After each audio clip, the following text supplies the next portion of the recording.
सभी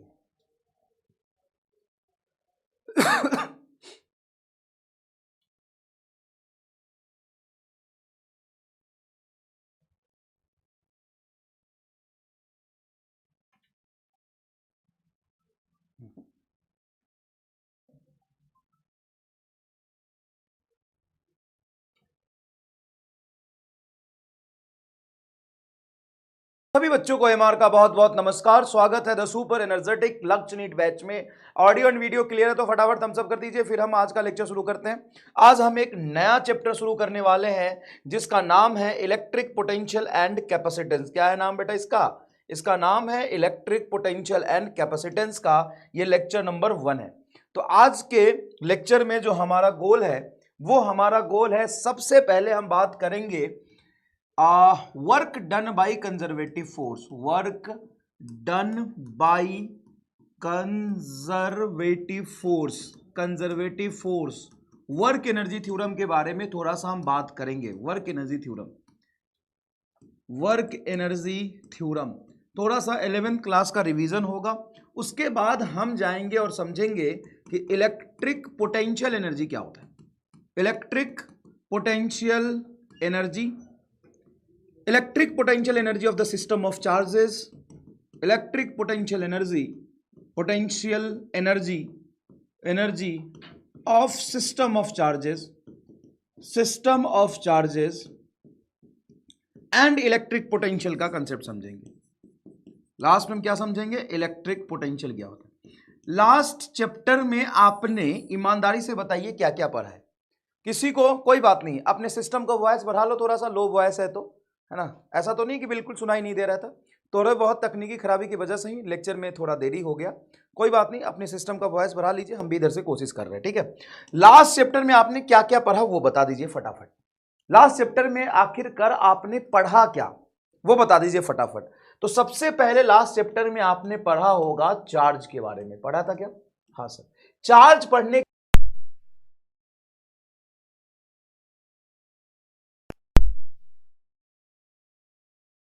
electric field पढ़ा, electric field पढ़ा। इलेक्ट्रिक फील्ड पढ़ने के बाद क्या पढ़ा?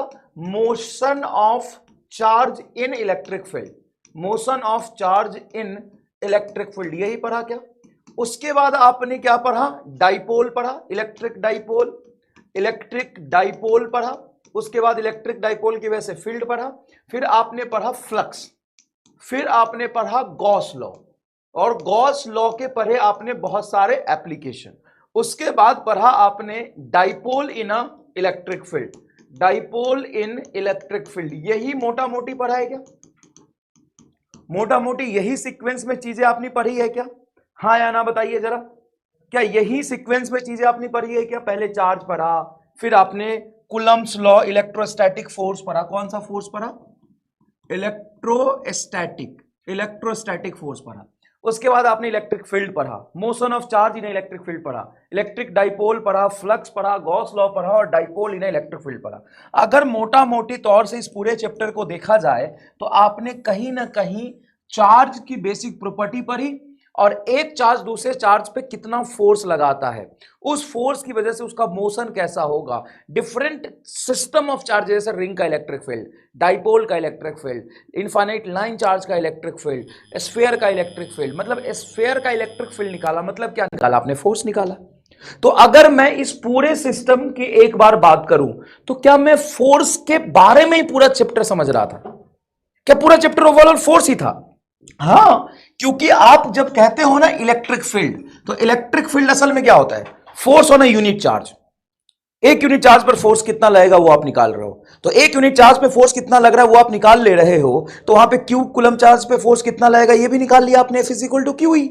तो इलेक्ट्रिक फील्ड असल में फोर्स ही तो है। तो क्या पूरा का पूरा चैप्टर आप कहीं ना कहीं फोर्स से रिलेटेड चीजें ही पढ़ रहे थे क्या? कोई वॉइस प्रॉब्लम नहीं है, माइक यही है, पहला माइक खराब हो गया इसलिए दूसरा माइक यूज कर रहे हैं, वॉइस क्लियर नहीं है, ठीक है, क्लास कैंसिल कर देते हैं। फिर वॉइस क्लियर नहीं तो क्लास कैंसिल कर देते हैं, या थोड़ा बहुत मैनेजेबल है तो पढ़ लो, अगर ईयरफोन में सुनाई नहीं दे रहा तो डायरेक्ट सुनो। एकदम इतने चूजी होते हैं ना बच्चे। भाई समस्या थी इसीलिए 15 मिनट लेट क्लास हुआ।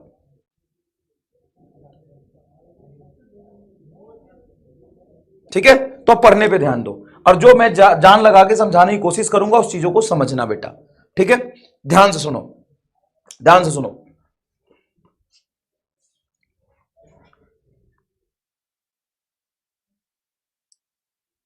जी पिछला चैप्टर नहीं पढ़ा तो पिछला चैप्टर पढ़िए, यहां से शुरुआत मत करिएगा।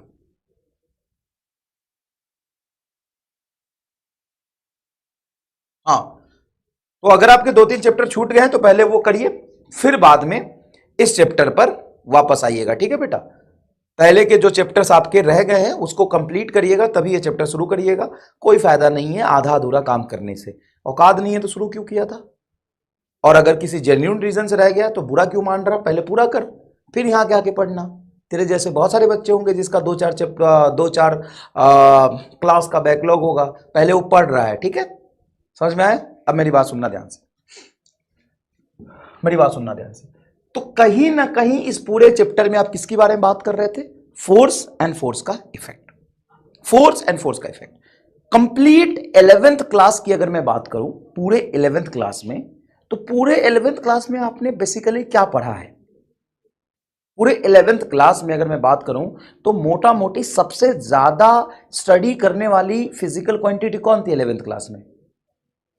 सबसे ज्यादा जिसके बारे में आपने पढ़ा होगा 11th क्लास में, वो फिजिकल क्वांटिटी कौन सी थी, बताओ बताओ।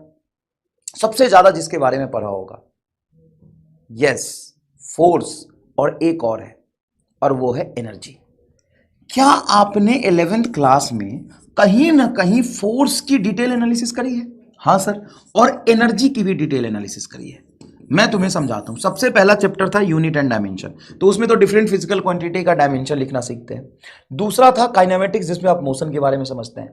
तीसरा चैप्टर था लॉज ऑफ मोशन, जो पूरा का पूरा फोर्स पे बेस्ड है। लॉज ऑफ मोशन, बताओ लॉज ऑफ मोशन में डिफरेंट टाइप ऑफ फोर्स ही तो पढ़ा था आपने, जैसे tension force, friction force, spring force, gravitational force, mg का component, tension force, friction force, force ही तो पढ़ा था। और जस्ट उसका नेक्स्ट चैप्टर क्या था, वर्क एनर्जी पावर। उसमें क्या पढ़ा था सर, वर्क एनर्जी पावर में हमने सर एनर्जी के बारे में पढ़ा था और वर्क के बारे में पढ़ा था। Different type of energy, kinetic energy, potential energy, chemical energy, kinetic and potential में कंजर्वेशन का लॉ होता है वो पढ़ा था, वर्क एनर्जी थ्योरम पढ़ा था, मैकेनिकल एनर्जी कंजर्वेशन थ्योरम पढ़ा था। ये सारी चीजें आपने एनर्जी की एनालिसिस करी थी। नेक्स्ट चैप्टर में क्या था, थोड़ा समझना, 2 मिनट रुक के सोचोगे ना तो तुम्हारे दिमाग में फिजिक्स का एक ब्यूटीफुल पिक्चर बनेगा, और वो बन जाए तो जरूर बताना, सुनना। उसके बाद आपने क्या पढ़ा, रोटेशनल मोशन। रोटेशनल मोशन में आपने रोटेशनल फोर्स पढ़ा और रोटेशनल एनर्जी पढ़ा। जब भी कोई ऑब्जेक्ट घूमता है तो उस पर रोटेशनल फोर्स टॉर्क लगता है, और जब भी कोई ऑब्जेक्ट घूम रहा होता है उसमें रोटेशनल एनर्जी स्टोर होता है। उसके बाद क्या पढ़ा आपने, ग्रेविटेशन। अब देखना कितना ब्यूटीफुल पिक्चर बनेगा, ग्रेविटेशन। अब मुझे बताओ इस ग्रेविटेशन में मोटा मोटी आपने क्या पढ़ा, याद करो। न्यूटन्स लॉ ऑफ ग्रेविटेशन मतलब gravitational force. Newton's law of gravitation में क्या है, ग्रेविटेशनल फोर्स ही तो है, F is equal to G m1 m2 बटा r स्क्वायर। और दूसरा क्या पढ़ा आपने, तुरंत से आपने यहां पे क्या पढ़ा, ग्रेविटेशनल पोटेंशियल एनर्जी। हाँ या ना, gravitational potential energy, gravitational potential, हाँ या ना। हाँ सर पढ़ा। जस्ट उसके बाद कौन सा चैप्टर पढ़ा, सॉलिड। सॉलिड में आपने क्या पढ़ा, इलास्टिक फोर्स और इलास्टिक पोटेंशियल एनर्जी, यही तो पढ़ा आपने। स्ट्रेस क्या होता है, फोर्स अपॉन एरिया, और उस स्ट्रेस की वजह से जो एनर्जी स्टोर होता है per unit volume, half strain into stress. अरे हाँ, मतलब ग्रेविटेशन में पहले अपने ग्रेविटेशनल फोर्स पढ़ी फिर एनर्जी पढ़ी, सॉलिड में भी क्या पढ़ी, पहले फोर्स फिर एनर्जी। अब फ्लूइड में चलते हैं। फ्लूइड में आपने क्या पढ़ा, बैंड फोर्स, प्रेशर फोर्स, भी तो प्रेशर भी कहीं ना कहीं फोर्स से रिलेटेड है, बैंड फोर्स पढ़ा। हाँ, उसके बाद आपने बर्नौलीज इक्वेशन पढ़ा। उस बर्नौलीज इक्वेशन में क्या था सर, बर्नौलीज इक्वेशन वो एनर्जी कंजर्वेशन से आता है, potential energy per unit volume plus kinetic energy per unit volume plus pressure का सम कांस्टेंट रहता है, वो तो एनर्जी ही तो है। उसके बाद आपने क्या पढ़ा, सरफेस टेंशन का फोर्स, फिर से सरफेस एनर्जी। अरे हाँ, साला इतना तो हमने ध्यान ही नहीं दिया। हाँ, बार बार फोर्स और एनर्जी तो पढ़ रहे थे। एक काम करो, अगले चैप्टर में जाओ। उसका अगला चैप्टर क्या है? उसका है, अगला चैप्टर है thermal expansion, thermal properties of matter. उसमें क्या पढ़ा? Heat is a form of energy, temperature, यही तो पढ़ा, heat is a form of energy तो पढ़ा। थर्मोडायनेमिक्स में क्या पढ़ा? कि आप एनर्जी देते हैं किसी सिस्टम को, हीट देते हैं तो उसमें इंटरनल एनर्जी स्टोर होता है। एसएचएम में आपने क्या पढ़ा? सर एसएचएम में फोर्स पढ़ा, कौन सा फोर्स एसएचएम कराएगा, और जब भी कोई ऑब्जेक्ट एसएचएम कर रहा होगा तो उसमें एनर्जी स्टोर होगी। ओ भाई साहब, उसमें भी हमने फोर्स और एनर्जी पढ़ा। हाँ, अच्छा, वेव में क्या पढ़ा? वेव में पढ़ा कि एनर्जी ट्रांसफॉर्म करने का, मतलब एनर्जी ट्रांसपोर्ट करने का एक मैकेनिज्म होता है वेव, जिससे साउंड एनर्जी, कोई भी स्ट्रिंग में एनर्जी एक जगह से दूसरे जगह पे जाता है। उसमें आपने क्या पढ़ा? Sir energy. मतलब पूरा का पूरा फिजिक्स फोर्स और एनर्जी से रिलेटेड है। बताओ, एक पिक्चर तुम्हारे दिमाग में क्लियर हुआ कि नहीं? मोटा मोटी तुम्हें फिजिक्स का मतलब फिजिक्स पता था, क्या तुम्हारे दिमाग में ये क्लियर हुआ कि सर जब हम 11th क्लास का मैकेनिक्स 1 पढ़ रहे थे तो उसमें हमने मोशन के बारे में पढ़ा और फोर्स के बारे में पढ़ा, और डिटेल एनालिसिस हमने फोर्स की पहले कर ली, फिर हमने एनर्जी की डिटेल एनालिसिस कर ली। उसके बाद जितने भी चैप्टर थे सब में हम force energy force energy force energy force energy force energy force energy पढ़ रहे हैं। क्या दिमाग में एक ब्यूटीफुल पिक्चर क्रिएट हुआ? हाँ सर, 12th में क्या करेंगे? वही काम जो पहले किया है। अब हम बात करते हैं इलेक्ट्रोस्टैट में। तो इलेक्ट्रोस्टैटिक्स भी दो हिस्से में बटा है। पहला हिस्सा इलेक्ट्रिक फील्ड, इलेक्ट्रिक फील्ड मतलब फोर्स वाला हिस्सा, और दूसरा हिस्सा इलेक्ट्रिक पोटेंशियल एनर्जी वाला, इलेक्ट्रिक पोटेंशियल एनर्जी वाला। मतलब पहले हिस्से में हमने डिटेल में क्या पढ़ी? पहले हिस्से में हमने डिटेल में इलेक्ट्रिक फील्ड पढ़ा, डिफरेंट सिस्टम का, और फोर्स पढ़ा। दूसरे हिस्से में हम क्या पढ़ेंगे? Electric potential energy. और ये जो पिक्चर है exactly same to same gravitation जैसा है, एकदम same to same ditto gravitation जैसा है। ग्रेविटेशन में भी पहले आपने ग्रेविटेशनल फोर्स पढ़ा, ग्रेविटेशनल फोर्स के बाद एक्सीलरेशन ड्यू टू ग्रेविटी का वेरिएशन पढ़ा, ग्रेविटेशनल फोर्स पे बहुत सारे सवाल करे, motion of mass in a gravitational field पढ़ा, और उसके बाद क्या पढ़ा? Gravitational potential energy. यहां भी वही है, इलेक्ट्रिक फील्ड एंड फोर्सेस, और उसके बाद आपका इलेक्ट्रिक पोटेंशियल एनर्जी।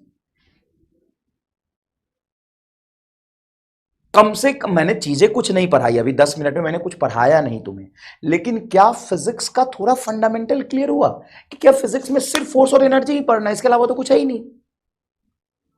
क्या पढ़ना है फिजिक्स में? फोर्स एंड एनर्जी पढ़ना है बस। Force energy force energy force energy. अब यहां पर ध्यान से देखना, किसी भी चीज को एक्सप्लेन करने का दो तरीका होता है। एक होता है फोर्स मेथड, फोर्स से एक्सप्लेन करते हैं, और दूसरा होता है उसको एक्सप्लेन करने का एनर्जी मेथड। तो अभी 12th क्लास के फर्स्ट चैप्टर में आपने क्या पढ़ा? फोर्स मेथड पढ़ा। अभी उसी मोशन ऑफ चार्ज को एनर्जी के कंसेप्ट से आप समझेंगे। इससे पहले मैं थोड़ा सा आपको ले जाऊंगा वर्क एनर्जी पावर के चैप्टर में, और वहां पे आपको समझाऊंगा वर्क एनर्जी थ्योरम क्या होता है। Work energy, ENERGY theorem, work energy theorem. कितने लोगों ने इसका नाम सुना हुआ है? नाम तो सुना हुआ होगा कम से कम। क्या होता है वर्क एनर्जी थ्योरम? बताओ क्या होता है work energy theorem? Work energy theorem बेटा होता है work done by all the forces is equal to change in kinetic energy. Work done by all the forces is equal to change in kinetic energy. इसको mathematical format में कैसे लिखते हैं? तो mathematically लिखते हैं work done by all forces is equal to change in kinetic energy. लेकिन इसमें अगर मैं बात करूं कि एक्सटर्नल फोर्स का वर्क डन आएगा कि इंटरनल का वर्क डन आएगा, बताओ किसका आएगा? इसमें जो वर्क डन बराबर चेंज इन काइनेटिक एनर्जी होगा, काइनेटिक एनर्जी जो चेंज करेगा उसमें इंटरनल फोर्स आएगा कि एक्सटर्नल फोर्स आएगा? बताओ। हाँ बेटा, चेंज इन काइनेटिक एनर्जी का वही मतलब है, kinetic energy final minus kinetic energy initial, ले भाई लिख दिया, अच्छे से लिख देता हूं और सुंदर राइटिंग में, kinetic energy final minus kinetic energy initial, ले खुश हो जा। इसमें बता कौन सा फोर्स आता है, एक्सटर्नल इंटरनल की बोथ? कई बच्चे लिख रहे एक्सटर्नल, नहीं। सबसे पहली बात यहां पे समझो कि दोनों आता है। अच्छा एक बात बताओ, कंजर्वेटिव फोर्स की नॉन कंजर्वेटिव फोर्स, ये बताओ, कंजर्वेटिव की नॉन कंजर्वेटिव, क्या लगता है फोर्स कौन सा, कंजर्वेटिव की नॉन कंजर्वेटिव फोर्स बताओ। एक कह रहा फिजिक्स में फोर्स एनर्जी तो कुछ चैप्टर हार्ड और कुछ इजी क्यों है? क्योंकि कोई सा फोर्स इजी होता है, कोई सा फोर्स मुश्किल होता है, कॉम्प्लिकेटेड नेचर रखता है। बहुत बढ़िया, बहुत बढ़िया, बहुत बढ़िया, अच्छे डाउट पूछे आपने।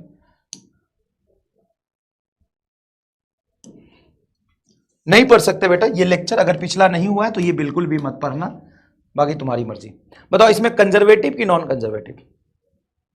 तो 50-50% बच्चे जवाब दे रहे हैं। इसमें कई बच्चे बोल रहे हैं कंजर्वेटिव और कई बच्चे बोल रहे हैं नहीं, ज्यादातर बच्चे बोल रहे हैं कंजर्वेटिव, कुछ बच्चे बोल रहे हैं बहुत। अब मेरा सुनना ध्यान से बेटा, ऑल मतलब ऑल, ऑल मतलब ऑल, लिटरली ऑल मतलब ऑल, मतलब जितना फोर्स तुम समझ सकते हो, सुन सकते हो या नाम ले सकते हो या लिख सकते हो, सभी फोर्स का वर्क डन। मतलब यहां पे कंजर्वेटिव फोर्स का भी वर्क डन आएगा, प्लस नॉन कंजर्वेटिव फोर्स का भी वर्क डन आएगा, plus work done by external force भी होगा, work done by internal force भी होगा, इंटरनल फोर्स भी होगा, वर्क डन बाई यहाँ पे टेंशन भी होगा, plus work done by gravitation भी होगा, वर्क डन बाई फ्रिक्शन भी होगा, वर्क डन बाई नॉर्मल भी होगा, work done by pseudo, pseudo आएगा कि नहीं, स्यूडो, स्यूडो, स्यूडो, स्यूडो का नाम सुना, स्यूडो फोर्स, वो आएगा कि नहीं? हाँ या ना में जवाब दो फटाफट, फटाफट जवाब दो, सिर्फ हाँ या ना लिखना, सिर्फ हाँ या ना लिखना, आएगा,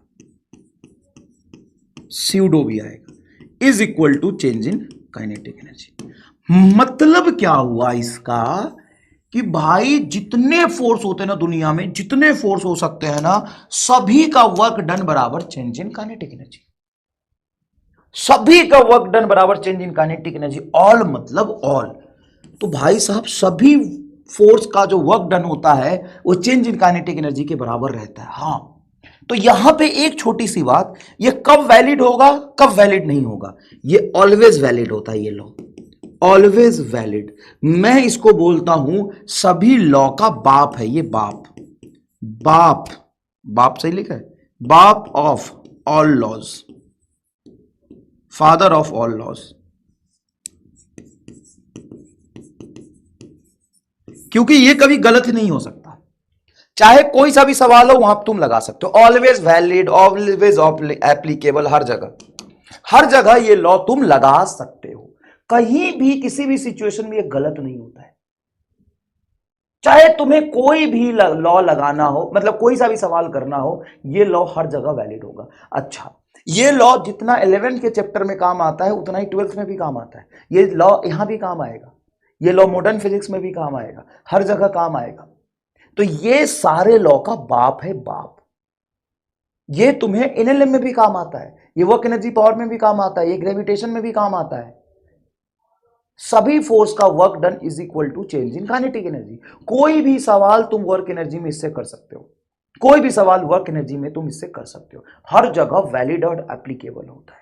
ठीक है, अब दूसरा सुनो, कंजर्वेटिव फोर्स जितने भी होते हैं ना, कंजर्वेटिव फोर्स के एग्जांपल आपको पता है, कंजर्वेटिव फोर्स, कंजर्वेटिव फोर्स के एग्जांपल आप बता सकते हैं मुझे, कंजर्वेटिव फोर्स के एग्जांपल?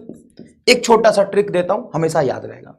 वैसे फोर्स जिसके नाम के साथ पोटेंशियल एनर्जी वर्ड जुड़ा हो वो हमेशा कंजर्वेटिव होता है।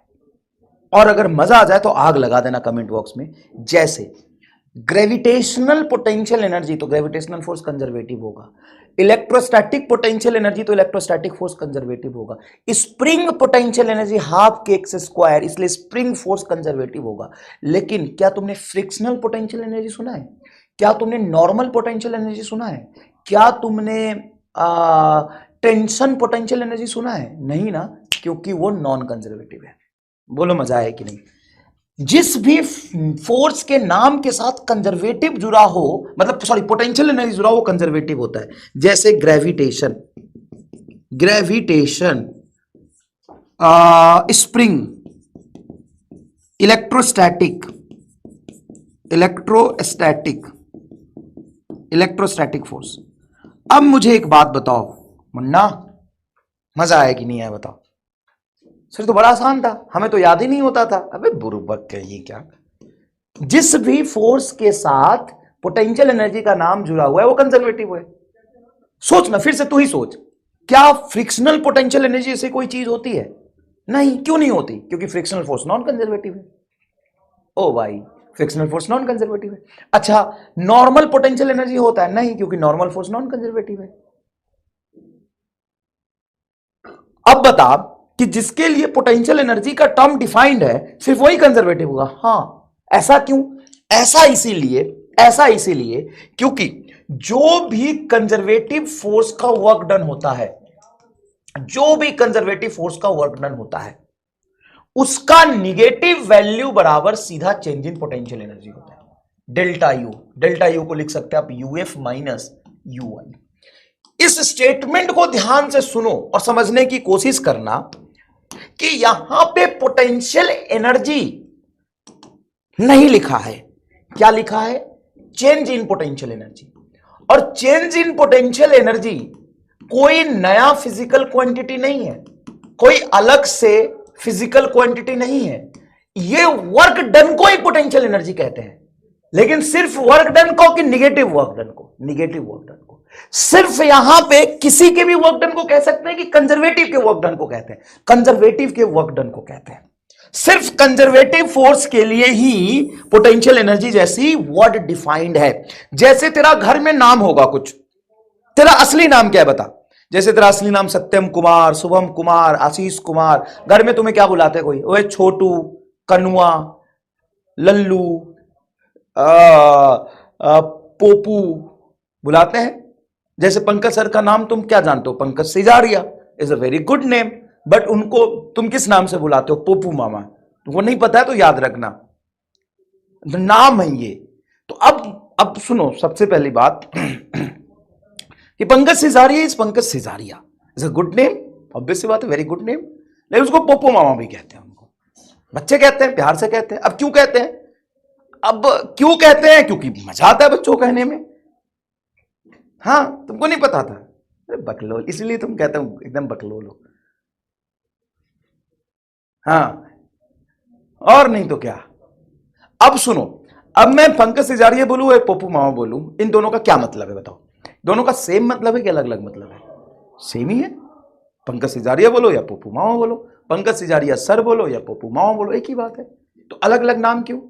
मजा आता है, बोलने में मजा आता है।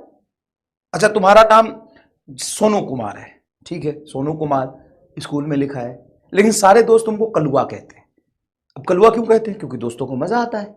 तो Kalua is just another name to represent you, is not a different thing. सही बात है? ओके। तो यहां पे जैसे मैं कहता हूं चेंज इन पोटेंशियल एनर्जी, तो change in potential energy physics में कोई नई चीज नहीं है। अगर चेंज इन पोटेंशियल एनर्जी नहीं होता फिजिक्स में तो सारी चीज एज इट इज होती। अच्छा, मान लो पोपू मामा नहीं, नाम नहीं होता, तो तुम पंकज सिजारिया सर तो कहते कि नहीं कहते बताओ? तुम्हारा नाम सोनू कुमार ही होता, तुम्हारा नाम बबलू कुमार ही होता। लेकिन एक निक नेम जुड़ जाने से क्या होता है? एक अलग पहचान बन जाती है। अच्छा, उसको रिप्रेजेंट करने में कई बार इजी होता है।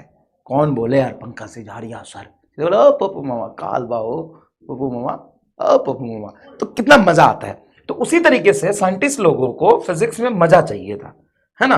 तो उन्होंने वर्क डन को, ये क्या लिखा है बता? ये लिखा गया, तू ही बता, खुद बता।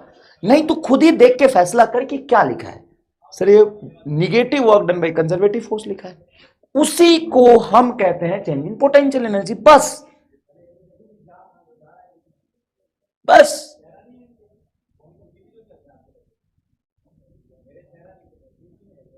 जैसे आपका नाम गुंडा है, हाँ, कोई पूछे फिजिक्स किससे पढ़ते हो तो गुंडा से, ठीक है, कोई बात नहीं, तेरा नाम भी तो कलुआ है। तो यहां पर तुम डायरेक्ट समझो इस बात को डायरेक्ट समझो, इसकी कुछ प्रॉपर्टीज होगी वो सही बात है, लेकिन change in potential energy is nothing but negative work done by conservative force. Just इसका नाम है। सर क्यों पढ़ा नया नाम? अब नया नाम क्यों पढ़ा अभी तुम्हें नहीं बताया, नया नाम क्यों पढ़ता है किसी का भी, कन्वीनियंट के लिए, इजी हो, मजा आए चीजों को करने में। तो वर्क डन से सवाल करने में दिक्कत हो रही थी साइंटिस्ट लोगों को, तो उन्होंने बोला कि चलो वर्क, निगेटिव वर्क डन से रिलेटेड मैं एक नया चीज डिफाइन कर देता हूं, और वो नया चीज क्या हुआ? Change in potential energy. But change in potential energy is not a new physical quantity. Change in potential energy just a name given to negative work done by conservative force. Change in potential energy, not a new physical quantity. Change in potential energy, just a name given to, change in potential energy, just a name given to negative work done by conservative force. और ये representation है, नाम दिया गया है, ये एकदम valid होगा ऑलवेज, ऑलवेज वैलिड, लेकिन फॉर कंजर्वेटिव लिखा हो तभी। जैसे यहां पे मैं क्या लिखा है? Always valid. ये असली लॉ है, इसका कोई लिमिटेशंस नहीं है, इसका कोई फॉल्स पॉइंट नहीं है, कहीं गलत हो जाएगा, कहीं गलत नहीं होगा। ये उसी तरीके से बेटा ये एकदम असली लॉ है, असली असली है, ये ऑलवेज वैलिड, ये हमेशा वैलिड होता है। क्या यहां तक ये बात क्लियर है? ओके। अब आते हैं हम कंजर्वेशन ऑफ मैकेनिकल एनर्जी, आपने सुना होगा, उसको थोड़ा सा समझते हैं। कंजर्वेशन ऑफ मैकेनिकल एनर्जी, इसको समझते हैं, इसको थोड़ा सा समझते हैं। ध्यान से सुनना बेटा, अच्छे से ध्यान से सुनना। Work done by all the forces is equal to तुम्हारा चेंज इन काइनेटिक एनर्जी। क्या ऑल द फोर्सेस को वर्क एनर्जी थ्योरम यहां पे यूज कर रहे हैं? Work energy theorem, work energy theorem क्या है? Work done by conservative force plus work done by non conservative force is equal to change in kinetic energy. क्या यही है तुम्हारा लॉ? वर्क एनर्जी थ्योरम यही है। इस वर्क एनर्जी थ्योरम में अगर मैं आपसे कहूं if work done by non conservative force is 0, इसका मतलब क्या है कहने का? थोड़ा समझना, थोड़ा समझना, इसका क्या मतलब है? If work done by non conservative force is 0, मतलब नॉन कंजर्वेटिव फोर्स वर्क नहीं कर रहा। कोई ऐसा सिनारियो जहां पे नॉन कंजर्वेटिव फोर्स वर्क नहीं कर रहा, मतलब फ्रिक्शन कोई वर्क नहीं कर रहा, टेंशन कोई वर्क नहीं कर रहा, नॉर्मल कोई वर्क नहीं कर रहा। If work done by non conservative force is 0 and सिर्फ यही situation, if work done by non conservative force is 0, ठीक है तो यहां पे work done by non conservative force work energy theorem में क्या हो जाएगा? 0, क्योंकि मैंने ये कंडीशन एज्यूम किया है, ये कंडीशन एज्यूम किया है, कंडीशन एज्यूम किया है कि अगर नॉन कंजर्वेटिव फोर्स का वर्क डन क्या हो? 0। अगर नॉन कंजर्वेटिव फोर्स का वर्क डन 0 हो तो ये 0 हो जाएगा। Sir okay. दूसरी बात कि ये लॉ तो हमेशा वैलिड है कि work done by conservative force के निगेटिव वैल्यू को डेल्टा यू कह सकते हैं। यहां से work done by conservative force को क्या बोल सकते हो? Minus delta you. देखो इस माइनस को, इस पूरे को उधर ले जाओ तो ये निगेटिव इधर जाएगा पॉजिटिव हो जाएगा, ये इधर निगेटिव हो जाएगा। तो work done by conservative force को माइनस डेल्टा यू भी कह सकते हैं। हाँ, तो work done by conservative force को माइनस डेल्टा यू लिखो, यहां पे work done by conservative force को माइनस डेल्टा यू लिखो, प्लस नॉन कंजर्वेटिव फोर्स का वर्क डन हो गया 0 is equal to delta K E, is equal to delta के। माइनस डेल्टा यू को उधर ले जाओ तो delta K E plus delta U is equal to 0। तो यहां से डेल्टा बाहर आ जाएगा तो लिख सकते हो kinetic energy plus U is equal to 0, और kinetic energy plus potential energy का डेल्टा 0 है, मतलब इसमें डिफरेंस 0 है। तो आप यहां से कह सकते हो कि काइनेटिक प्लस पोटेंशियल का सम क्या रहेगा? कांस्टेंट रहेगा। क्या यही है आपका law of conservation of mechanical energy? अब थोड़ा सा यहां पे ध्यान से देखना, इसको मैं कहता हूं कि फादर ऑफ ऑल लॉ, और इसको कहता हूं मदर। ये हमेशा सही है, mother of all law, mother of all law. अब यहां से क्या मैंने इस फादर को उठाया? हां सर आपने फादर को उठाया। वर्क एनर्जी थ्योरम क्या है? फादर। इस वर्क एनर्जी थ्योरम में मैंने इस फादर को लिखा, work energy theorem is a father. इसमें हमने कंडीशन यूज किया कि नॉन कंजर्वेटिव फोर्स का वर्क डन अगर 0 हो जाए तो ये 0 हो गया, और इसी फादर में हमने इस मदर का कंडीशन यूज किया कि work done by conservative force हमेशा माइनस डेल्टा यू होता है, ये ऑलवेज वैलिड है। इसको उठा के यहां रख दिया तो ये माइनस डेल्टा यू आ गया। अब यहां पे law of conservation of mechanical energy जो डिराइव होके आया है, ये एक नया लॉ है कि वर्क एनर्जी थ्योरम से ही स्टार्ट करके इसको प्रूव किया है। मतलब एक नया लॉ है कि वर्क एनर्जी थ्योरम में मॉडिफिकेशन है। बताओ, law of conservation of mechanical energy जो तुम यहां पे लिख रहे हो, kinetic energy plus potential energy का सम कांस्टेंट होगा। मतलब kinetic energy initial plus potential energy initial is equal to kinetic energy final plus potential energy final. ये जो लॉ है, ध्यान से सुनना बेटा अच्छे से एकदम, ये जो लॉ है, क्या ये नया लॉ है जिसको हम कंजर्वेशन ऑफ मैकेनिकल एनर्जी कहते हैं? कंजर्वेशन ऑफ मैकेनिकल एनर्जी कहते हैं, मैकेनिकल एनर्जी कहते हैं। ये एक नया लॉ है कि वर्क एनर्जी थ्योरम का मॉडिफिकेशन है। मतलब इसको किसने पैदा किया है? वर्क एनर्जी थ्योरम से ही तो पैदा लिया है। ये देखो ना, वर्क एनर्जी थ्योरम क्या कहता है? Work done by all the force is equal to change in kinetic energy. All the forces को दो पार्ट में बांट सकते हैं, work done by conservative, work done by non conservative is equal to delta K. अब conservative के work को इसके मदर का कंडीशन यूज करते हैं, माइनस डेल्टा यू लिखेंगे, और नॉन कंजर्वेटिव का वर्क डन हम जीरो एज्यूम कर रहे हैं। तो एक कंडीशन एज्यूम किया जहां पे वर्क एनर्जी थ्योरम मतलब बाप ऑफ ऑल लॉ और मदर ने मिलके, बाप फादर एंड मदर ने मिलके इस कंडीशन पे कि नॉन कंजर्वेटिव फोर्स प्रेजेंट नहीं होगा, नॉन कंजर्वेटिव फोर्स प्रेजेंट नहीं होगा तो ये उसका work done zero, non conservative force का वर्क डन जीरो है और work done by conservative force को माइनस डेल्टा यू लिखा। तो ये पैदा लिया ना ये लॉ, ये बेटा ऑफ ऑल लॉ है, सन बेटा है, बेटा of work energy theorem. Work energy theorem का सिंप्लीफिकेशन ही तो है, वर्क एनर्जी थ्योरम का सिंप्लीफिकेशन ही तो है। ये वर्क एनर्जी थ्योरम है। Conservation of mechanical energy is nothing but work energy theorem. उसी वर्क एनर्जी थ्योरम में, मतलब जो मैं कहना चाहता हूं उसको समझना, मैं कह रहा हूं कि वर्क एनर्जी थ्योरम बाप ऑफ ऑल लॉ है। क्या है work energy theorem? All the forces का work done is equal to change in kinetic energy. और बाप हमेशा सही होता है। बाप कैसे गलत हो जाएगा? रे बाप बाप है, बाप बाप है, बाप कैसे गलत हो जाएगा? ये बाप ऑफ ऑल लॉ है, हमेशा वैलिड होता है। ये क्या है? ये तुम्हारी मदर ऑफ ऑल लॉ, ये हमेशा असली है लॉ है, ये हमेशा वैलिड होगा। अब बाप ऑफ ऑल लॉ को हमने लिखा, मतलब ये वर्क एनर्जी थ्योरम है। इस वर्क एनर्जी थ्योरम के स्टेटमेंट में देखो, ऑल फोर्सेस को दो पार्ट में बांट सकते हैं, कंजर्वेटिव नॉन कंजर्वेटिव। इस बाप ऑफ ऑल लॉ में हमने एक कंडीशन लगाया, बाप ऑफ ऑल लॉ में हमने एक कंडीशन लगाया कि अगर नॉन कंजर्वेटिव फोर्स का वर्क डन जीरो हो जाए और कंजर्वेटिव फोर्स को, work done by conservative force को माइनस डेल्टा यू लिख सकते हैं। तो minus delta U plus delta के बराबर जीरो, डेल्टा बाहर आ गया, के प्लस यू का डिफरेंस जीरो है, तो के प्लस यू को हम कांस्टेंट बोल सकते हैं। और के प्लस यू को कांस्टेंट बोला मतलब initial kinetic energy plus initial potential energy बराबर final kinetic energy plus final potential energy. ये तुम्हारा वर्क एनर्जी थ्योरम, बेटा ऑफ वर्क एनर्जी थ्योरम है। Conservation of mechanical energy theorem, conservation of mechanical energy theorem, ये क्या है? ये बेटा ऑफ वर्क एनर्जी थ्योरम है। मतलब ये नया लॉ है ही नहीं। अब बच्चे कहते हैं कि सर ये work conservation of mechanical energy theorem कब लगाए और वर्क एनर्जी थ्योरम कब लगाए? अब मुझे बताओ, जब तुम conservation of mechanical energy theorem लगा रहे थे, वो वर्क एनर्जी थ्योरम ही तो था। अब मेरी बात सुनना ध्यान से, तुम्हारा 11th क्लास में सबसे बड़ा कंफ्यूजन ये था कि नहीं था कि सर कभी तो आप वर्क एनर्जी थ्योरम लगाते हो, कभी तो आप conservation of mechanical energy theorem लगाते हो, कब कौन सा लॉ लगेगा सर, इसमें कंफ्यूजन रहता है।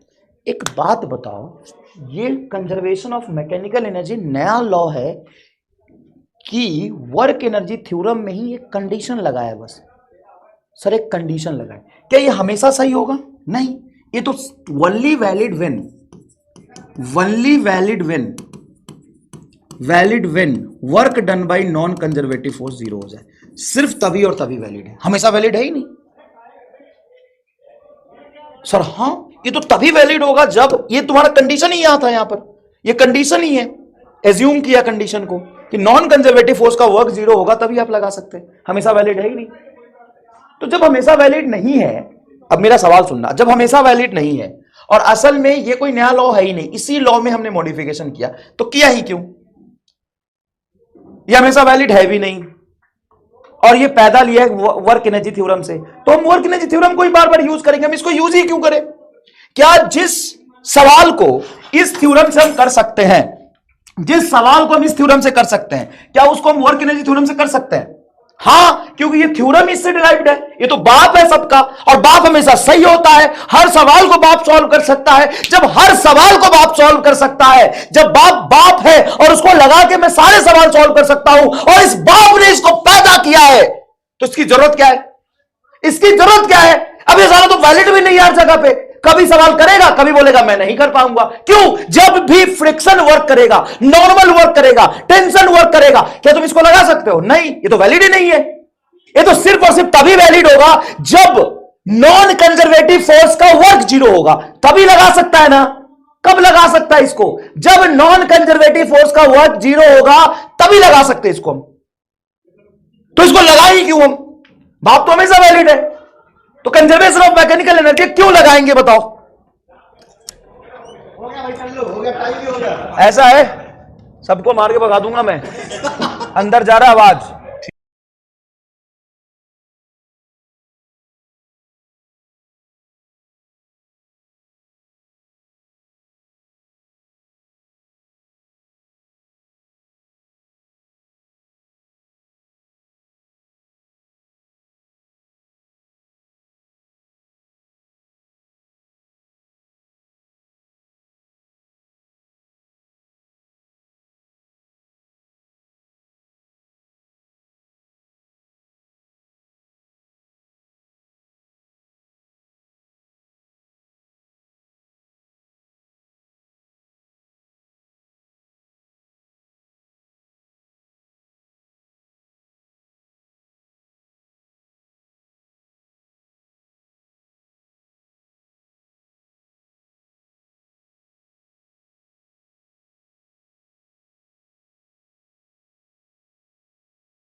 जल्दी बताओ, रीजन बताओ भाई।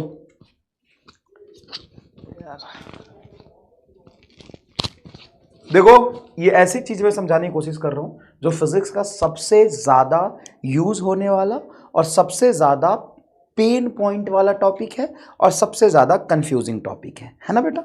चलो बताओ, बताओ क्यों हम वर्क एनर्जी थ्योरम यूज ना करके conservation of mechanical energy theorem use करते हैं? रीजन क्या है? What is pseudo? और ये पॉपुलर डाउट है, वाह यार स्यूडो फोर्स क्या है? छोड़ो यार, किसके मुंह लग रहा हूं मैं? कन्वीनियंस के लिए सर, ताकि सवाल सॉल्व करने में आसानी हो। क्यों? बाप से सवाल सॉल्व नहीं होगा?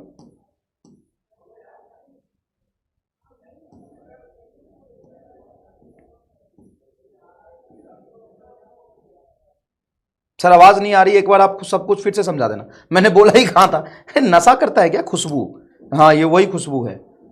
हाँ अरे खुशबू वो वाली मुझे भी भेज देना है, एड्रेस बता दूंगा जो नशा तू करती है। सुन अब ध्यान से, किसी को नहीं पता ये चीज, ठीक है? और सबसे ज्यादा कंफ्यूजन क्रिएट करने वाला ये टॉपिक है, तो ध्यान से सुनना बेटा, अच्छे सुनना। कंजर्वेशन ऑफ मैकेनिकल एनर्जी को मैं COME के नाम से भी लिखता हूं, कम, कंजर्वेशन ऑफ मैकेनिकल एनर्जी। तो असल में होता क्या है कि वर्क एनर्जी थ्योरम में आपको वर्क लिखना पड़ेगा, और वर्क लिखने में कभी कभी कॉम्प्लिकेटेड हो जाता है सिचुएशन, कि आप फ्रिक्शन का आप स्प्रिंग फोर्स का वर्क लिखो, आप ग्रेविटेशन का वर्क लिखो। इसीलिए ये सिंपल तरीके से सवाल सॉल्व कर देता है। मतलब बेटा थोड़ा सा नेक्स्ट जनरेशन है, तो बेटा क्या करता है, चीजों को थोड़ा सिंप्लीफाइड बना देता है। जैसे next generation is always smarter than previous one, next generation is always smarter than previous one.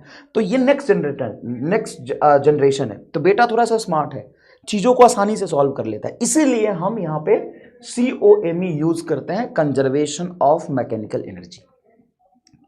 तो सर कंफ्यूजन तो बना ही रहेगा, ये कब किसको यूज करें? तो जब ये वैलिड है तब यूज करो, और जब वैलिड नहीं है तब यूज नहीं होगा। बेटा स्मार्ट जरूर है, लेकिन वो गलती भी करता है, हर जगह वैलिड नहीं है। लेकिन बाप क्या है? बाप है, वो हर जगह वैलिड है, लेकिन थोड़ा सा पुराना तरीका है उनका, तो कॉम्प्लिकेटेड हो जाता है सिचुएशन। तो जब ये वैलिड होगा तब COME लगाओ, और जब वैलिड नहीं है तब COME मत लगाओ। क्या थोड़ा बहुत कंफ्यूजन दूर हो रहा है?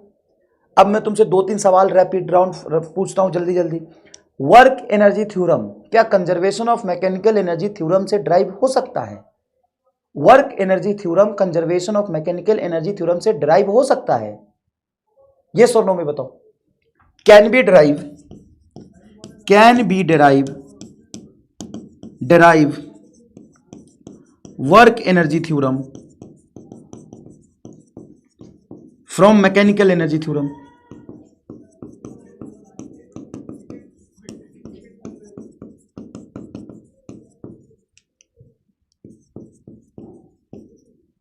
यस और नो? No, never. कुछ बच्चे कह रहे हैं यस। एक बात बता, बेटा बाप को कैसे पैदा करेगा रे? पैदा तो बाप करेगा ना बेटे को, बेटा बाप को पैदा कैसे करेगा? वहां बेटा, यस, मतलब शर्म भी नहीं आया लिखने में तुम्हें? Never, not possible at all. भाई ये तो हमेशा वैलिड ही नहीं है, जो कभी वैलिड ही नहीं है, कंडीशन से ड्राइव होके आया है, जो हमेशा सही नहीं है, उससे तुम असली फॉर्मूला कैसे ड्राइव कर लोगे? ये नकली है, ओनली वैलिड, नकली फॉर्मूला है ये। नकली क्यों? क्योंकि हर जगह वैलिड नहीं है। अब बेटे से बाप कैसे ड्राइव होगा? Obviously no. Can be derive work energy theorem from mechanical energy theorem? No, not at all, नहीं। But can be derive mechanical energy theorem from work energy theorem? Yes, yes, always. क्योंकि conservation of mechanical energy theorem, conservation of mechanical energy theorem, mechanical energy theorem कोई नया theorem ही नहीं है, work energy theorem का ही एक special part है। अब बताओ मजा आया कि नहीं आया? क्या पिक्चर क्लियर है?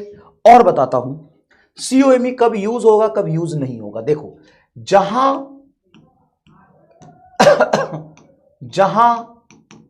हम वहां कम नहीं, जहां हम वहां कम नहीं, जहां कम वहां हम नहीं, वहां हम नहीं।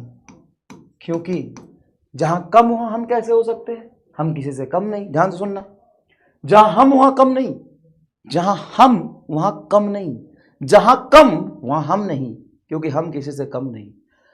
यहां पर हम से क्या मतलब है? हम का मतलब है वास्तविकता में हम, तुम। क्योंकि हमारा और तुम्हारा जब भी सिस्टम में इन्फ्लुएंस होगा, जैसे होता है ना, find work done to do this, find work done to pull the chain from pull the hanging part of chain on the table, in सब सिचुएशन में कभी कम लग ही नहीं सकता, क्योंकि जो हम होते हैं वो नॉन कंजर्वेटिव फोर्स है। नॉन कंजर्वेटिव फोर्स, बस हम मतलब नॉन कंजर्वेटिव फोर्स। हमारा फोर्स जो हम लगाते हैं ना, वो नॉन कंजर्वेटिव फोर्स होता है। और उसी हम में, नॉन कंजर्वेटिव में फ्रिक्शन भी ले लो, फ्रिक्शन भी ले लो, नॉर्मल भी ले लो, तो जहां हम वहां कम नहीं, जहां कम वहां हम नहीं, क्योंकि हम किसी से कम नहीं। समझ में आया? एक्सटर्नल एजेंट हो, है ना, कंजर्वेटिव फोर्स जहां पे हो वहां पे तो कम को लगा सकते हो, लेकिन जहां हम वहां कम नहीं। क्लियर है? वर्क समझ में आया? Next from work energy theorem again, from work energy theorem, from work energy theorem. जब हम वर्क एनर्जी थ्योरम लिख रहे हैं तो क्या लिखेंगे? Work done by conservative force plus work done by non conservative force. सारे दुनिया के सारे फोर्स को दो हिस्से में हम बांट सकते हैं। तो work done by conservative force plus work done by non conservative force is equal to change in kinetic energy. अब सुनना ध्यान से, if kinetic energy is constant, मतलब कोई भी ऐसा काम हो रहा है जहां पे काइनेटिक एनर्जी कांस्टेंट है, then change in kinetic energy क्या हो जाएगा? Zero. Change in kinetic energy बेटा क्या हो जाएगा? Zero. And external agent, external force acting against conservative force, external agent acting against conservative force, मतलब कंजर्वेटिव फोर्स भी वहां पे लग रहा है, नॉन कंजर्वेटिव फोर्स भी लग रहा है, वो एक दूसरे के अगेंस्ट लग रहा है। तो यहां पे वर्क एनर्जी थ्योरम में ही अगर मैं बोलूं कि काइनेटिक एनर्जी कांस्टेंट है, तो चेंज इन काइनेटिक एनर्जी ये क्या हो जाएगा? जीरो हो जाएगा। तो इसी स्टेटमेंट में अगर मैं इसको जीरो लिखूं तो मैं लिखूंगा work done by conservative force plus work done by non conservative force is equal to zero. मतलब दोनों का वर्क एक दूसरे से एग्जैक्टली अगेंस्ट है।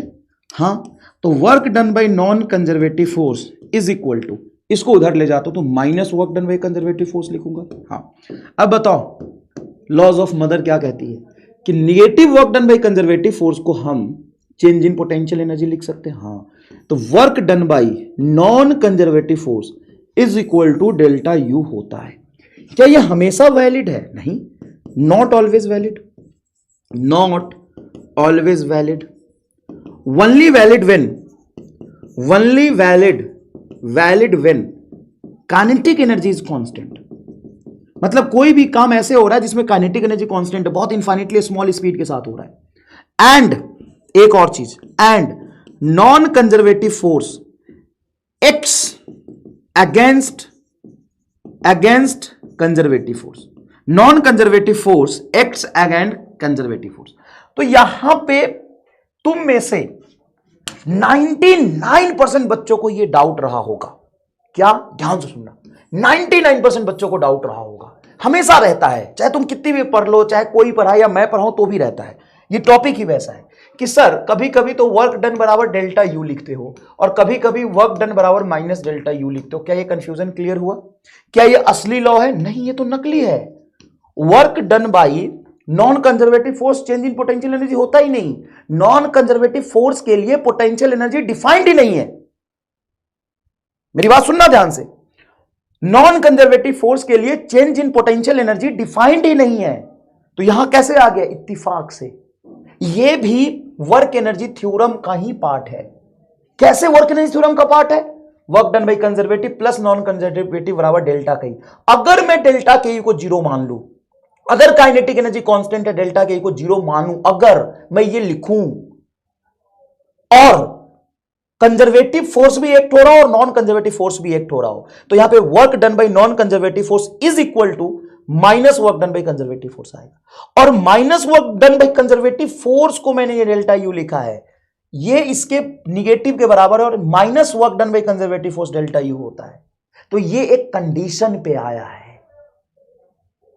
ये क्या आया है? एक कंडीशन पे आया है। क्लियर है? समझ में आया? हाँ, तो पूरा बायोलॉजी हो गया ना। फिजिक्स इन बायोलॉजी देख लो। बाप कौन है? बाप कौन है? बाप सबका यही है, यही तो सबको पैदा कर रहा, और ये इसकी मदर जिसका यूज कर रहा, बाप यही है। इसी का सब सिंप्लीफिकेशन है। असली लॉ कौन है? असली तो यही है, असली तो यही है। दूसरी बात याद रखना, वर्क डन कंजर्वेटिव फोर्स का माइनस डेल्टा यू होता है। ये असली लॉ है, ये असली में डेफिनेशन है पोटेंशियल एनर्जी का। कंजर्वेटिव फोर्स के लिए ही पोटेंशियल एनर्जी डिफाइन करते हैं, यही असली लॉ है। तो याद रखना, जब भी कंजर्वेटिव फोर्स का वर्क डन हो तो माइनस डेल्टा यू लिखेंगे। जब आप टॉर्क वाले में सवाल कर रहे होंगे तो भले ही आपने रट लिया था, लेकिन क्या आपको आज समझ में आया कि जब इलेक्ट्रिक फोर्स का वर्क था तो work done by electrostatic force था तो माइनस डेल्टा यू लिख रहे थे, और work done by external agent था, work done by external agent था तो हम डेल्टा यू लिख रहे थे कि नहीं लिख रहे थे? बताइए, work done by external agent delta U लिख रहे थे कि नहीं लिख रहे थे? क्या आपको कंसेप्ट क्लियर हो गया? क्या आपको कंसेप्ट क्लियर हो गया क्यों लिख रहे थे और कौन सही कौन नकली? बताओ। यहां पर work done by conservative force लिखूं तो ये माइनस डेल्टा यू होगा, ये असली लॉ है, ये हमेशा सही होगा, असली लॉ है। और work done by non conservative force हम डेल्टा यू लिख सकते हैं कंडीशन पर, और वो कंडीशन क्या है कि काइनेटिक एनर्जी कांस्टेंट रहना चाहिए। मतलब वो वर्क, जैसे अगर मैं डाइपोल को घुमा रहा हूं एक्सटर्नल एजेंट से तो वो धीरे धीरे घुमाना चाहिए, और जो एक नॉन कंजर्वेटिव फोर्स लग रहा होगा वो कंजर्वेटिव के अगेंस्ट होगा। बताओ, थोड़ा मेहनत लगती है चीजों को समझने में, लेकिन आपके अंदर क्या फिजिक्स क्लियर दिख रहा है कि नहीं दिख रहा है? कौन असली है कौन नकली है समझ में आया? क्या आपको, भले ही मुझे यहां पे समय लगा, लेकिन आपने 11th क्लास में पूरा एक लेक्चर में सब कुछ पढ़ा होगा। मैं दोबारा से इसलिए पढ़ा रहा हूं क्योंकि ये सबसे इंपॉर्टेंट पार्ट है। पूरा ड्राइव किया भाई तेरे लिए, law of conservation of mechanical energy पूरा ड्राइव किया मैंने। देख, ये है तेरा सभी लॉ का बाप, फादर ऑफ ऑल लॉ, असली law, work energy theorem. Work done by all the force change in kinetic energy, ये हमेशा सही होता है। क्लियर है? और कंजर्वेटिव फोर्स के लिए ही पोटेंशियल एनर्जी डिफाइंड होता है। Negative work done by conservative force को चेंज इन पोटेंशियल एनर्जी कहते हैं। अच्छा, हम इसको पोटेंशियल क्यों कहते हैं, चेंज इन पोटेंशियल एनर्जी क्यों डिफाइन करते हैं? सीधा पोटेंशियल क्यों नहीं बोलते? क्योंकि वर्क डन किसी एक पॉइंट पे नहीं होता। जब भी वर्क करोगे तो एक ही पॉइंट पे करोगे कि एक से दो पॉइंट के बीच में करोगे? सब दो पॉइंट के बीच में करेंगे, और जब भी दो पॉइंट के बीच में करोगे तो इन दोनों पॉइंट के बीच का change in potential energy negative work done by conservative force होता है। मतलब पोटेंशियल एनर्जी एक नया फिजिकल क्वांटिटी नहीं है, जस्ट एक नेम है, और ये असली लॉ है।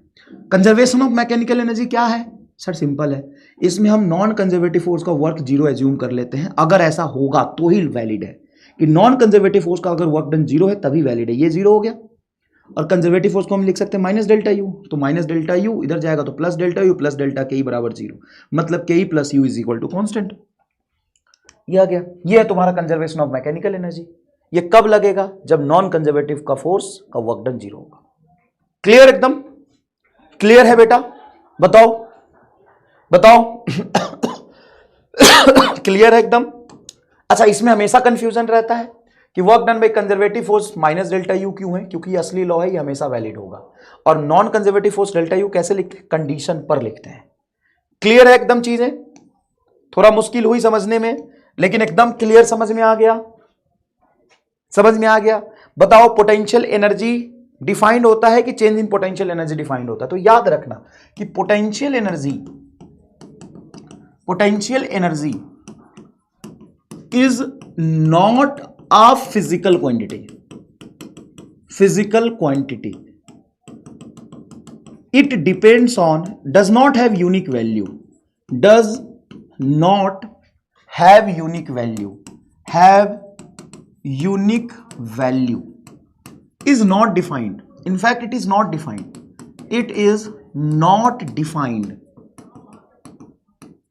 Potential energy is not defined. In fact, potential energy defined ही नहीं होता। हमेशा क्या डिफाइंड होता है? Change in potential energy is defined. आप क्या डिफाइन करते हैं? पोटेंशियल एनर्जी की change in potential energy? Actual में डिफाइंड होता है चेंज इन पोटेंशियल एनर्जी, और change in potential energy delta U बराबर होता है minus work done by conservative force. याद रखिएगा, पोटेंशियल एनर्जी डिफाइंड ही नहीं होता। अब एक जगह के पोटेंशियल एनर्जी को जीरो मान लोगे तब दूसरे जगह का अपने आप कुछ हो जाएगा, लेकिन हमेशा डिफाइंड होता है चेंज इन पोटेंशियल एनर्जी। और चेंज इन क्यों होता है, पोटेंशियल क्यों नहीं होता है? क्योंकि negative work done by conservative force को हम पोटेंशियल बोल रहे हैं, और वर्क डन किसी दो पॉइंट के बीच में होगा, और उस दो पॉइंट के बीच के एनर्जी को तो हम डिफरेंस ही बोलेंगे। सोचो, हम पोटेंशियल एनर्जी बोल ही नहीं सकते। तो हम फिजिक्स में क्या डिफाइन करते हैं? पोटेंशियल एनर्जी की change in potential energy, change in potential energy.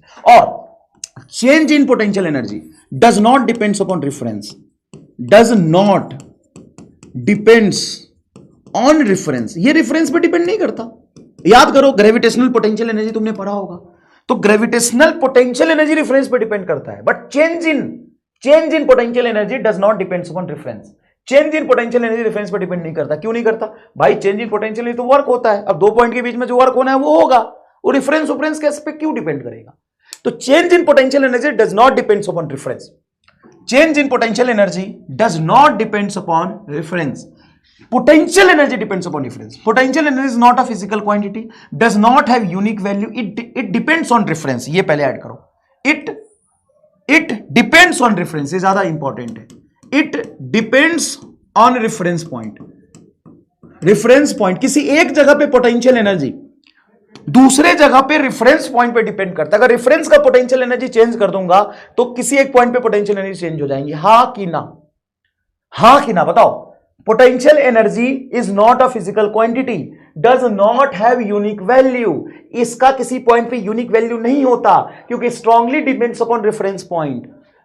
वो रेफरेंस पॉइंट पर ही डिपेंड करता है, but change in potential energy does not depends upon reference point. यहां पर देखो, अब हम बात करते हैं electric potential energy. Potential energy, अब मैं इलेक्ट्रिक पोटेंशियल एनर्जी की बात करूं कि difference in electric potential energy की बात करूं? डिफरेंस की ही कर सकता हूं। Difference in electric potential energy. अब मान लो कि ये कोई पॉइंट है ए और ये पॉइंट है बी। यहां से किसी क्यू चार्ज को उठा के मैं लेके जा रहा हूं बी पर। कहां से कहां ले गए? ए से बी पर ले गए। तो जो work done by electric force आएगा कि उस चार्ज को उठा के ले जाने में इलेक्ट्रिक फोर्स ही तो वर्क करेगा, उसका निगेटिव वर्क डन बराबर होगा चेंज इन पोटेंशियल एनर्जी। मतलब negative work done by electric force to moving charge from A to B is equal to final potential energy B minus potential energy at A. ये statement आएगा, हाँ या ना? बहुत easy है।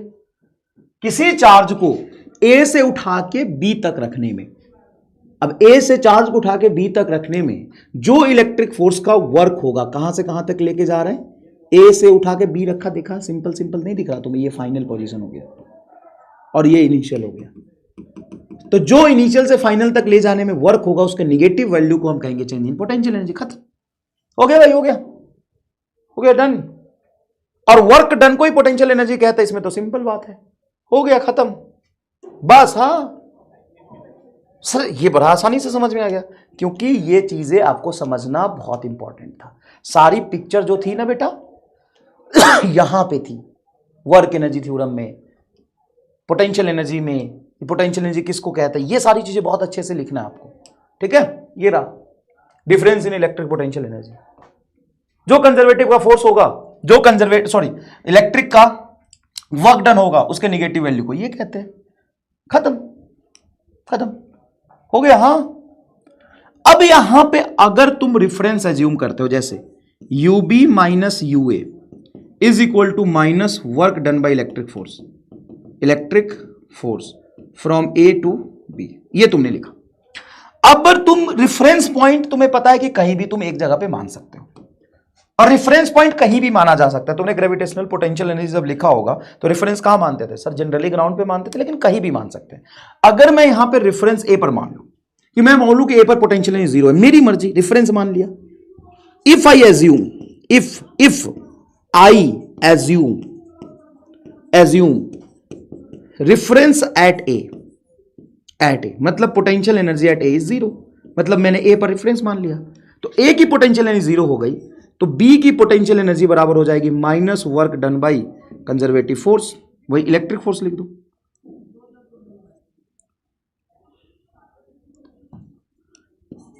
B की potential, क्योंकि ए को तो तुमने जीरो बोल दिया, तो बी की पोटेंशियल एनर्जी हो जाएगा minus work done by electric force. और वर्क डन को क्या लिख सकते हैं? वर्क डन को लिख सकते हैं F dot D R from A to B. खत्म, ये बी का पोटेंशियल एनर्जी हो गया। ये बी का क्या हो गया? पोटेंशियल एनर्जी हो गया। जैसे मान लो ए है, ए जो तुम्हारा है, सुनना अच्छे से, अच्छे समझना, ए जो तुम्हारा है वो मान लो मेरा घर है, एमआर हाउस, ठीक है? और मान लो बी तुम्हारा घर है, रामलाल हाउस, है ना? मान लो तुम्हारा घर है और मैंने ए पर रेफरेंस अगर मान लिया, मतलब मैंने अपने घर को रेफरेंस मान लिया, तो ए की पोटेंशियल एनर्जी मैंने 0 मान ली। अब तुम्हारे घर में इस चार्ज में कितना पोटेंशियल एनर्जी स्टोर होगा, इसका डेफिनेशन क्या होगा? तो सुनना, इसका डेफिनेशन होगा वर्क डन। देखो ये क्या है, ये क्या है बता, ये क्या है सर? वर्क डन है। मतलब मैं कह सकता हूं negative work done in bringing मतलब लेके जाने में, negative work done in bringing Q charge from MR house to Ramlal house is potential energy. कौन सा? इलेक्ट्रिक पोटेंशियल एनर्जी, क्योंकि पोटेंशियल एनर्जी तो कई तरह के होते हैं। इलेक्ट्रिक पोटेंशियल एनर्जी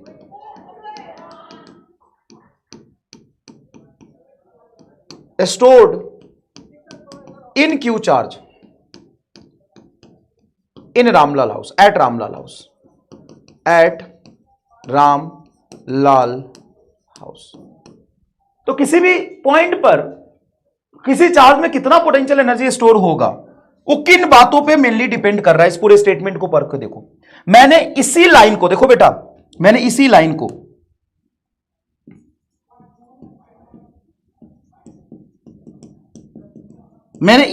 को लिखा है क्या? हां, इसी लाइन को लिखा है क्या? हां बिल्कुल इसी लाइन को तो लिखा है। देखो क्या लिखा है, negative work done with electrostatic force, negative work done in bringing, negative work done. अच्छा इसमें एक मिनट और, negative work done by electric force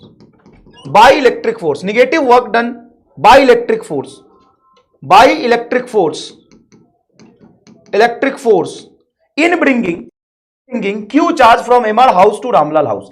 तो यहां से पूरा पढ़ो, ये चीज क्या लिखा हुआ है, negative work done by electric force in bringing Q charge from MR house to Ramlal house is electric potential energy stored in Ramlal house. क्योंकि एमआर हाउस को मैंने रेफरेंस मान लिया है।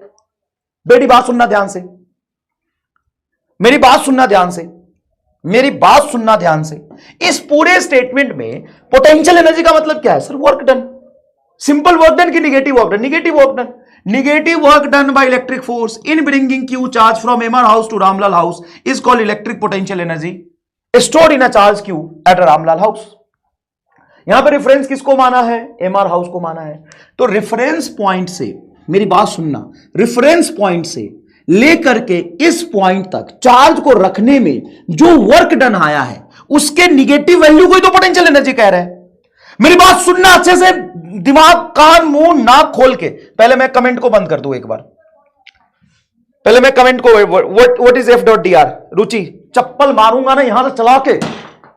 What is F dot D R? पूरा 11 पढ़ लिया, F dot D are पता नहीं। Work done, force into displacement, work done.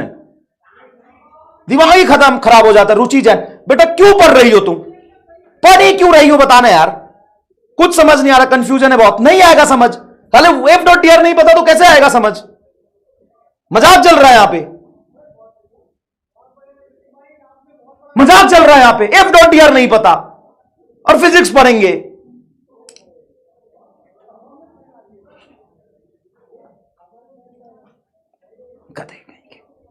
सुन ध्यान से, जो मैं लिख रहा हूं उसको महसूस कर भाई, उसको महसूस कर। जो मैं लिख रहा हूं उसको महसूस कर, पूरा फोकस यहां पे रख। सुन क्या लिखा मैंने, क्या लिखा मैंने लिखा निगेटिव वर्क डन बाय, देखो क्या लिखा है, negative work done by electric force. समझ इसको, निगेटिव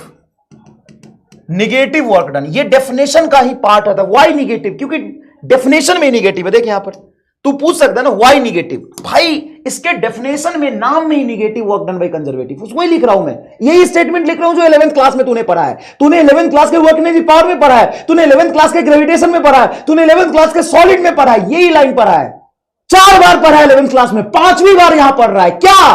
वर्क डन की निगेटिव वैल्यू को minus work done is equal to change in potential energy. यही लिख रहा हूं मैं यहां पे, देख यही लिख रहा हूं मैं, डिट्टो वही लिख रहा हूं। Negative work done by electric force, electric force कौन करेगा? इलेक्ट्रिक फोर्स का निगेटिव वर्क डन, क्योंकि कंजर्वेटिव फोर्स का वर्क डन है।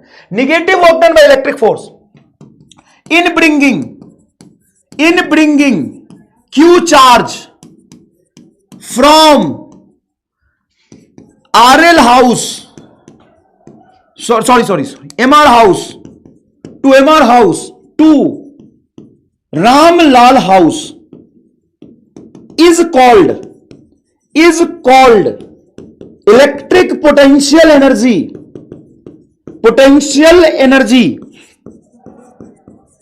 Stored in Q charge. ये जो वर्क हुआ है वो कहां जाएगा? पोटेंशियल एनर्जी में स्टोर होगा। किसके पोटेंशियल एनर्जी में? क्यू चार्ज का। कहां पर? एट रामलाल हाउस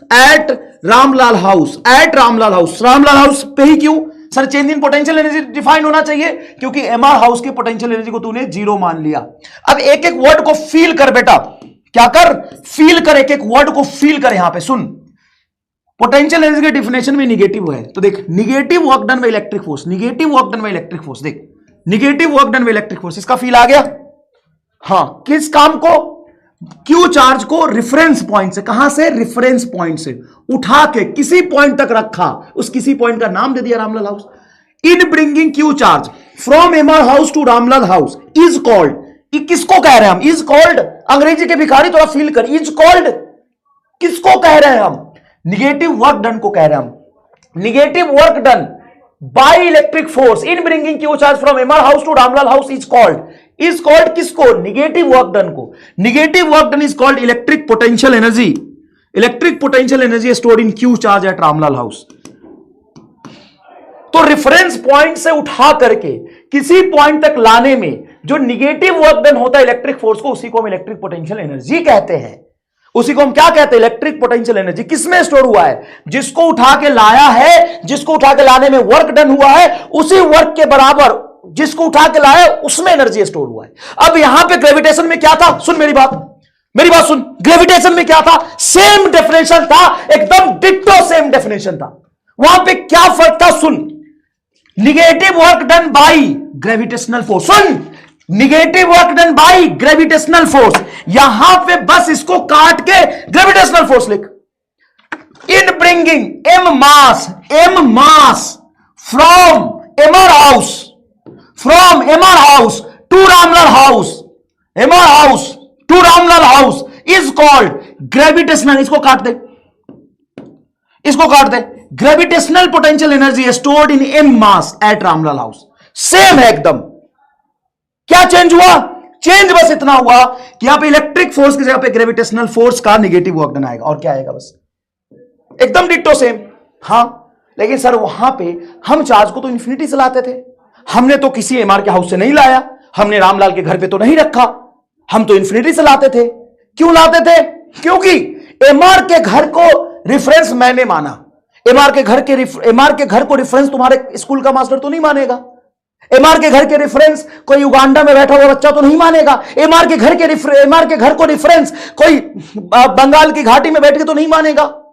तो सबके लिए एक ऐसा कॉमन पॉइंट ढूंढा जिसको पूरी दुनिया रेफरेंस मान सके। तुम्हारे स्कूल का टीचर रेफरेंस मान सके, युगांडा में बैठा हुआ बच्चा रेफरेंस मान सके, मैं रेफरेंस मान सकूं, काली घाटी में बैठा हुआ बच्चा रेफरेंस मान सके। वो रेफरेंस सबके लिए जो कॉमन है वो क्या हो सकता है? सबसे इंफिनिटली लार्ज डिस्टेंस पे कोई पॉइंट। इसीलिए एमआर हाउस को इंफिनिटी बोल दे, तो किसी पॉइंट तक लाने में जो वर्क डन होगा उसके निगेटिव वैल्यू को हम पोटेंशियल एनर्जी बोलेंगे। हर एक बात का जवाब दे रहा हूं तुम्हें। अब देख यहां पे इलेक्ट्रिक पोटेंशियल आज तक रटा होगा, हर एक वर्ड फील न करा दिया तो यहां पर सुनना। इलेक्ट्रिक पोटेंशियल एनर्जी, अब इसका डेफिनेशन सुन क्या होगा, सुनना अच्छे से। इसका डेफिनेशन होगा निगेटिव वर्क डन बाय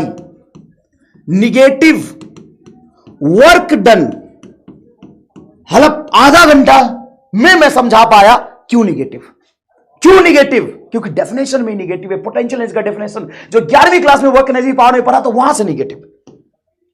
समझ में आया? ये क्लियर एकदम। Negative work done by electric force in bringing Q charge, क्योंकि चार्ज को लाएंगे ना, ग्रेविटेशन होता तो मास को लाता, इलेक्ट्रोस्टैट है तो चार्ज को लाएंगे, चार्ज में इलेक्ट्रिक फोर्स लगेगा, तेरे पे तो नहीं लगेगा इलेक्ट्रिक फोर्स, मास में तो इलेक्ट्रिक फोर्स नहीं लगेगा, चार्ज होना चाहिए, तो क्यों चार्ज को लाया? कहां से? From infinity. From infinity. क्यों लाया इंफिनिटी से? क्योंकि इंफिनिटी में हमने रेफरेंस माना है और सबके लिए कॉमन रेफरेंस इंफिनिटी हो सकता है, तो वहां पे पोटेंशियल एनर्जी क्या होगी? जीरो। तो negative work done by electric force, इस पूरे स्टेटमेंट में किसकी बात कर रहे हैं हम? निगेटिव वर्क डन की बात कर रहे हैं। किसकी वजह से? इलेक्ट्रिक फोर्स की वजह से। किस काम में? क्यू चार्ज को लाने में। From infinity to the point in electric field, to the point in electric field, to the point in electric field, from infinity to the point in electric field is called. अभी भी किसकी बात हो रही sir? Work done की। इस पूरे statement में उन्होंने बात किसकी की? वर्क डन की। Negative work done by electric force किस काम में? क्यू चार्ज को इंफिनिटी से to the point in electric field is called a stored electric potential energy, is called, simple बोल सकते हैं, electric potential energy, energy of Q charge at that point, जहां पर लाया है इंफिनिटी से पॉइंट, एट दैट पॉइंट। ये हो गया डेफिनेशन। अब बताओ डेफिनेशन में हर एक वर्ड का फील आया कि नहीं है? डेफिनेशन में वर्क डन का फील आया कि नहीं है? वाई इंफिनिटी, अबे नहीं सुधरेगा। कसम कसम खाया है क्या किसी का कि साला अपन नहीं सुधरेगा? ये कह रहा है सर निगेटिव ही क्यों, निगेटिव ही क्यों? Y infinity, please explain. Aryan Singh Mahanas, चप्पल खाओगे बेटा। इस आर्यन को दो शब्द बोलो इनको थोड़ा सा, कि इंफिनिटी मैंने तुम्हें नहीं समझाया कि ऐसा पॉइंट मैंने रेफरेंस मानी। ये डेफिनेशन तो ये भी सही है, डेफिनेशन तो ये भी सही है, लेकिन इंफिनिटी क्यों? क्योंकि ऐसा पॉइंट हम रेफरेंस मानना चाह रहे हैं जो सबके लिए कॉमन हो, इसलिए इंफिनिटी। अब ध्यान से सुनना, अब ध्यान से सुनना। Work done in bringing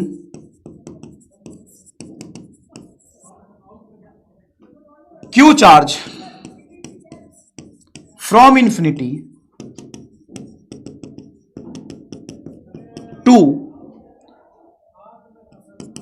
to the point in electric field,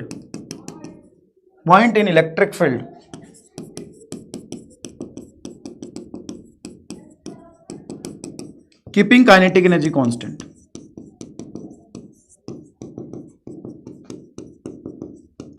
या with very small speed, is called electric potential energy,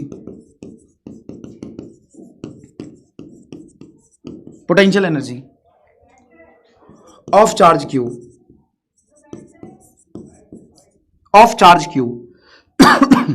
at that point, अब ये जो दूसरा वाला स्टेटमेंट मैंने लिखा है, जरा इसको पढ़ो तो और फील करो। क्या तुम्हें कुछ फील आ रहा है? क्या ये डेफिनेशन सही है? Work done in bringing Q charge, यहां पे माइनस नहीं लिखा, from infinity to the point in electric field keeping kinetic energy constant is called electric potential energy of charge q at that point। यहां पे तो ये भी नहीं लिखा कि वर्क डन कौन करेगा। जब नहीं लिखते हैं ना तो एक्सटर्नल का हो जाता है। हाँ, तो वर्क डन डायरेक्ट लिखा है, बाई नहीं लिखा, कौन? सिर्फ वर्क डन लिखा तो एक्सटर्नल का वर्क डन होगा। तो एक्सटर्नल के वर्क डन को तो चेंज इन पोटेंशियल एनर्जी कह सकते हैं।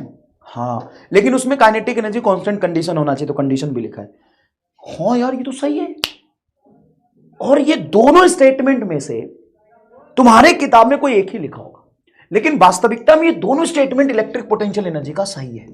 दोनों स्टेटमेंट इलेक्ट्रिक पोटेंशियल एनर्जी का बिल्कुल सही है। अब तुम्हारी किताब में ये लिखा होगा, नेगेटिव नहीं लिखा होगा। हो सकता है तुम्हारे मास्टर ने ये लिखवाया हो, नीचे वाला सीधा लिखा है work done in bringing Q charge from infinity to the point in electric field keeping kinetic energy constant. ऊपर वाले में काइनेटिक एनर्जी कांस्टेंट लिखने की जरूरत नहीं है, लेकिन नीचे वाले में काइनेटिक एनर्जी कांस्टेंट लिखने की जरूरत है, क्योंकि ये एक्सटर्नल एजेंट की बात हो रही है। क्योंकि नाम नहीं लिखा ना किसका वर्क, तो एक्सटर्नल एजेंट का वर्क। फील कर ये स्टेटमेंट आया है, work done by conservative force का negative value is equal to delta U, ऐसे आया। और ये कहां से आया? Work done by non conservative force is equal to delta U. और यहां पे हमने क्या कहा? दोनों में इंफिनिटी को रेफरेंस माना है, तो final potential energy minus initial लिखोगे तो इनिशियल तो जीरो हो गया, रेफरेंस इनिशियली इन्फिनिटी को हमने इन्फिनिटी से लाया है, तो इन्फिनिटी को रेफरेंस जीरो मान लिया। और ये तभी सही है जब काइनेटिक एनर्जी कांस्टेंट हो। अब मुझे बताओ, तुम्हारे स्कूल में अगर तुमने पढ़ा होगा तो कौन सा डेफिनेशन मास्टर ने बताया? सेकेंड वाला valid when work done is by non conservative force change in kinetic energy, बिल्कुल सही। और जब एक्सटर्नल का वर्क हो तो लिखने की जरूरत नहीं पड़ती है। संजना वेरी गुड बेटा। Kunal it is just like 10 second electric energy, it is right. In the case work done by non conservative force equal to change in potential energy, yes, लेकिन ये कंडीशन के साथ होगा। यस, लेकिन ये क्या होगा? कंडीशन के साथ होगा। क्लियर है क्या?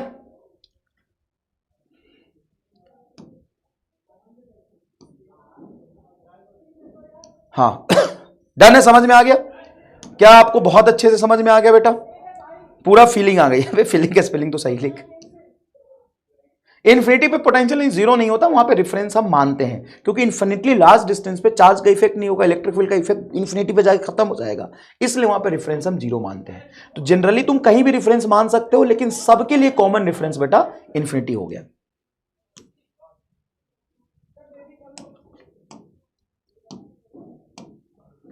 सबके लिए कॉमन जो रेफरेंस पॉइंट होता है उसको हम इन्फिनिटी मान सकते हैं। फील आया बात का? सेकेंड स्टेटमेंट इस पे बेस्ड है और फर्स्ट इस पे बेस्ड है। दोनों का मैथमेटिकल फॉर्मूला देख लो। अब बताओ यहां पे इन्फिनिटी के जगह पे क्या मैं एमआर हाउस लिख सकता हूं? हाँ सर एमआर हाउस लिख लो। बता देना कि एमआर हाउस मेरा रेफरेंस है। बता दो एमआर हाउस मेरा रेफरेंस है, एमआर हाउस लिख लो सर, कोई दिक्कत नहीं है। लेकिन किताबों में इन्फिनिटी क्यों लिखा होता है? क्योंकि इन्फिनिटी को हम रेफरेंस मान के चलते हैं, क्योंकि हम इन्फिनिटी को रेफरेंस मान के चलते हैं। बेटा भले ही समय लगा, लेकिन 11th क्लास की चीजें रिवाइज कराई। क्या ये दोनों डेफिनेशन सही है? 100%। किताब में या तो ये लिखा होगा या तो ये लिखा होगा, लेकिन सही दोनों है। ये निगेटिव वर्क डन है, मतलब इलेक्ट्रिक फोर्स का वर्क होना चाहिए। तो निगेटिव वर्क डन, देखो negative work done by electric force in bringing Q charge infinity. क्यों? क्योंकि इन्फिनिटी में मेरा रेफरेंस है। इन्फिनिटी में मेरा रेफरेंस है। समझ में आया? अच्छा, दूसरा वर्क डन जो लिख रहा हूं मैं, इसमें किसी का वर्क नहीं लिखा है, तो बाय डिफॉल्ट एक्सटर्नल का वर्क होगा। और एक्सटर्नल का वर्क होगा तो क्यू चार्ज को हम वेरी स्मॉल स्पीड से लेके आएंगे। क्या क्लियर है ये बात? क्लियर है बेटा ये बात? चलो नेक्स्ट देखो, electric potential energy. Electric potential energy समझना थोड़ा सा बेटा। Electric potential energy stored in Q charge, इसका डेरिवेशन करते हैं। क्या करते हैं? डेरिवेशन करते हैं। अब मान लो एक कैपिटल क्यू चार्ज है, पॉइंट चार्ज फिक्स्ड है, पॉइंट चार्ज फिक्स्ड है, ठीक है, फिक्स्ड है। अब एक छोटे से स्मॉल क्यू चार्ज को इन्फिनिटी से, कहां से? इन्फिनिटी से। इन्फिनिटी पे इसमें कितना पोटेंशियल एनर्जी स्टोर मानोगे? जीरो, क्योंकि इन्फिनिटली लार्ज डिस्टेंस पर इस चार्ज की वजह से इफेक्ट क्या हो जाएगा? जीरो। क्लियर है बेटा? चले यार,